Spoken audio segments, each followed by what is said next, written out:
Honestly, in speaking from a strictly objective standpoint, I truly believe that Skyler White is more at fault for the tragic events leading to the White family's demise than even Heisenberg himself. While it can be argued that Heisenberg, or otherwise known by his mild-mannered yet increasingly combative persona, Walter White, is and has been solely responsible for the deaths of countless people, innocent bystanders, and hostile drug peons alike. The culmination of developing Walter White to Heisenberg is a result of his reactions and inability to maintain composure and duress to violent stimuli while also dealing with a terminal illness, a wholly unique situation that leaves his already penny-pinched family even further into debt, and as such is understandable given his insecurities of desiring to prove himself, both intellectually and through physical violence. On the other hand, his lying slut of a wife, Skyler White has proven time and again that she simply does not care for the well-being of her husband, facilitating his descent into madness of the fallen hero from grace, an anti-hero, if you will, ignoring telltale signs of criminality bubbling beneath the surface of her once soft-spoken partner.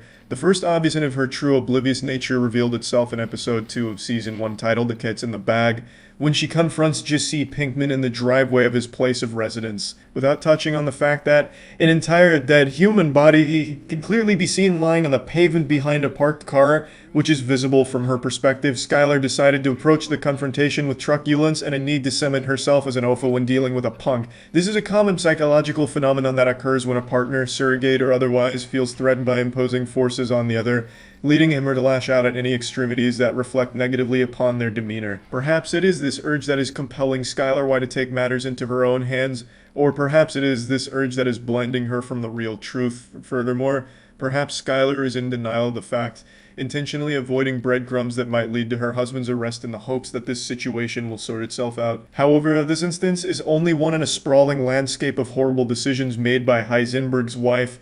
The nail in the coffin appeared during episode 3 of season 3 titled IFT. While this is certainly not the climax of their now titular relationship, this episode in particular reveals a turning point for Skyler's character, one of guilt, fear, resentment, and acceptance. Walt non-consensually moves back into their home, and although she attempts multiple times to expel him from his own house, she allows herself to sink further into this mire of double-sided treachery, perhaps demonstrating a sense of escapism in the process. To her credit, Skyler does notify the Albuquerque Police Department of her husband's intrusion, but fails to properly address or identify the problem despite having much evidence of criminal activity, as well as connections to the Drug Enforcement Administration, or DEA for short, through brother-in-law and DEA agent Hank Schrader. And among holding this government position, Hank is also the founder and sole brewer of self-owned beer label Schrader Brown, which is not available on shelves in New Mexico or throughout the United States and abroad. Out of spite, Skyler performs sexual acts with her then boss Ted Benecke, a relationship that is not disclosed to HR general management for that matter, including intercourse, and reveals this information to a now disparate Walter. I fucked Ted. Now, finally, with all secrets laid bare, Walter White truly starts his transformation into the tyrant known as Heisenberg, and all over 3 words no less. And Skyler, you bitch. Anyways, that's about it. See ya.